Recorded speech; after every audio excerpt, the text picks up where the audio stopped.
সুপ্রিয় বন্ধুরা সবাইকে স্বাগতম জানাচ্ছি।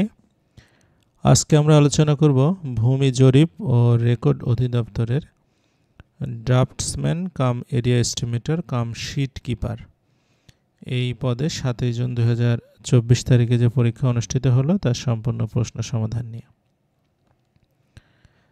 আমাদের channel job exam mate BD আমাদের চ্যানেলে তৃতীয় এবং চতুর্থ শ্রেণীর সরকারি চাকরির প্রস্তুতির অনলাইন কোর্স চলমান আছে।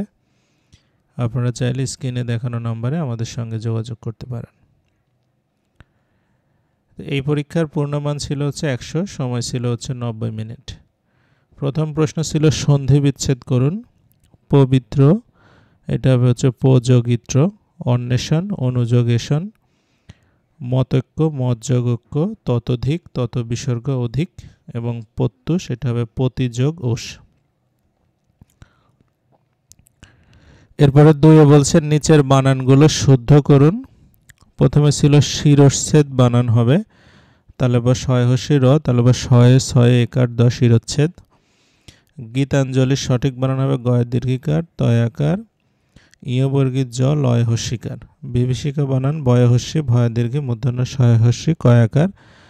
মুমূর্ষ বানান হবে ময় হস্য ময় দীর্ঘ মূর্ধন্য শয় হস্যকার রেপ। এবং বুদ্ধিজীবী বানান হবে হচ্ছে বয় হস্য দয় ধয় হস্যিকার জয় দীর্ঘি বয় দীর্ঘি। 3 বলছে ব্যাস বাক্য সহ সমাস নির্ণয় করুন। আমরণ, এটা হবে মরণ পর্যন্ত অব্যয়ভাব সমাস। মাথা, 3 মাথার সমাহার, এটা হবে দ্বিগু সমাস। মধু মাখা, মধু দিয়ে মাখা, তৃতীয়া তৎপুরুষ সমাস। তারপরে আছে 2 দিকে অপযার, এটা হচ্ছে দ্বীপ মানে সংখ্যাবাচক বহুব্রী সমাস। এবং চন্দ্রমুখ, এটা হবে চন্দ্রের ন্যায় মুখ, এটা উপমিত কর্মধারয় সময় ডক্টর হায়াত মাহমুদের মতে। আবার চন্দ্র রূপ মুখ, এটা হচ্ছে রূপক কর্মধারয় সমাসও অনেক বইয়ে দেওয়া আছে। আবার চন্দ্রের ন্যায় মুখ যার বহুব্রী সমাস ডক্টর মোহাম্মদ শহীদুল্লাহর মতে। যাই হোক, আপনারা যে কোনো একটা লিখলেই হবে এটা। 4 বলছে নিম্নের পদগুলোর কারক নির্ণয় করুন। মেঘ থেকে বৃষ্টি পড়ে, এখানে মেঘ হচ্ছে অপাদান কারক। তিলে তোল আসে, এটা হচ্ছে অধিকরণ কারক তিল। ডাক্তার ডাকো কর্মকারক। আর ছেলেরা ফুটবল খেলে, এটা হচ্ছে কর্তৃকারক। আর সৎ পাত্রে কন্যাদান করো, সৎ পাত্রে, এটা হবে হচ্ছে সম্প্রদান কারক। 5 বলছে বাক্য সংকোচন করুন। সকলের জন্য প্রযোজ্য সর্বজনীন, যার অন্য উপায় নেই নিরুপায়। আপনাকে যে পণ্ডিত মনে করে পণ্ডিত মন্য। যা পূর্বে ছিল এখন নেই, এটা হবে ভূতপূর্ব। এবং মিতের মতো অবস্থা যার মুমূর্ষ। এই 5 পর্যন্ত ছিল হচ্ছে বাংলা। এরপর আমরা ইংরেজিতে চলে যাব। প্রথমে ছিল fill in the blanks. We should avoid the law, মানে আমাদের আইন মেনে চলা উচিত। অ্যাভয়েডের পরে বাই বসবে। Mumtaz was married, Shahjahan married to Shahjahan হবে। আচ্ছা, he was absent the meeting, absent from the meeting. এবং ইউ বেটার গো নাও, তুমি এখন যাও, এটা হবে you had better go now. I am ashamed of his conduct, আমি তার আচরণে লজ্জিত। I am capable of doing it হবে। Are you confident in your performance হবে। আচ্ছা, এরপরে চলে যাই, বলছে কারেক্ট দ্য ফলোয়িং সেন্টেন্সেস। প্রথমে ছিল rich is not always happy, এটা হবে the rich are not always happy. Everybody have gone there, এটা হবে everybody has gone there. One of my friends are a lawyer, এটা হবে one of my friends is a lawyer. ভার্বটা singular হবে। এরপরে বলছি yesterday he has gone home, যেহেতু yesterday আছে এটা পাস্ট টেন্স হবে। ইয়েস্টারডে হি ওয়েন্ট হোম হবে। This is an unique case, ইউনিকের আগে আর্টিকেল এ বসবে, অর্থাৎ this is a unique case. এবং would you mind to close the door, এটা উড ইউ মাইন্ডের পরে ভার্বের আইএনজি বসে, সুতরাং would you mind closing the door হবে। এরপরে ট্রান্সলেশন ছিল ট্রান্সলেট দ্য ফলোয়িং সেন্টেন্সেস। গত রাতে তার ভালো ঘুম হয়েছে।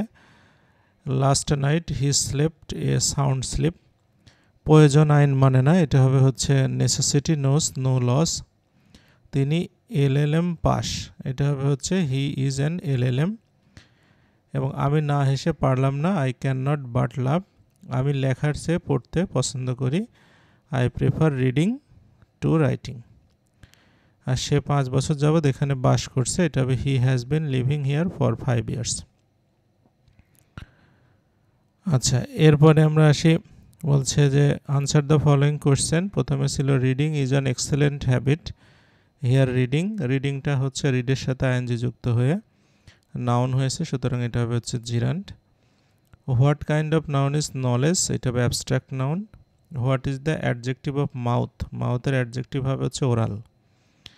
এরপর হচ্ছে what is the noun from a foolish, এটা হবে ফুল। এবং what is the superlative degree of the word big, এটা হবে হচ্ছে বিগেস্ট। এবং what is the adjective of the word tax, এটা হবে ট্যাক্সেবল। আচ্ছা, এরপরে সংজ্ঞা লিখুন। প্রথমে ছিল বাটা দাগ। বাটা দাগটা হচ্ছে সেই সমস্ত দাগ যে সকল দাগ রেকর্ড চলাকালীন সময়ে উপযুক্ত তথ্যের অভাবে একটা দাগ প্রস্তুত করা হয় এবং উক্ত দাগে পরবর্তীতে কাগজপত্রের সাপেক্ষে অন্যান্য দাগগুলো করা হয়। মৌজমিলি হচ্ছে যে ভূমি জরিপ সংক্রান্ত কাজের মাসিক অগ্রগতি প্রতিবেদন। আরেকটা ছিল জমি শীট, এটা সম্পর্কে আমি সঠিক ধারণা নাই, আমি এটা লিখতে পারলাম না। 11 বলছে যে ডিজিটাল ভূমি জরিপে ব্যবহৃত 5টি যন্ত্রপাতির নাম লিখুন। একটা হচ্ছে GPS machine, electronic total station machine, plotter, map scanner, আর এটা হচ্ছে ট্রিপল এবং সিম্পল প্রিজম। 12 বলছে নকশা অঙ্কনের স্কেল কত প্রকার, কি কি? নকশা অঙ্কনের স্কেল হচ্ছে 5 প্রকার: সরল স্কেল, তুলনামূলক স্কেল, কর্ণীয় স্কেল, ভার্নিয়ার স্কেল এবং বিশেষ ধরনের স্কেল। 13 থেকে গণিত ছিল, বলছে একটি লঘিষ্ঠ সংখ্যা নির্ণয় করুন যাকে 15, 18, 21 এবং 24 দ্বারা ভাগ করলে প্রত্যেক ক্ষেত্রে 2 অবশিষ্ট থাকে। যেহেতু 15, 18, 21, 24 দ্বারা ভাগ যাবে, সুতরাং এগুলোর আমরা আগে হচ্ছে লসাগু বের করব। তাহলে 15, 18, 21 এবং 24-এর লসাগু হবে হচ্ছে 2520। 2520 হলে আমাদের তো উত্তর হবে না, কারণ আরও 2 অবশিষ্ট থাকবে। তাহলে নির্ণয় সংখ্যাটা হবে 2520-এর সাথে 2 যোগ করলে 2522।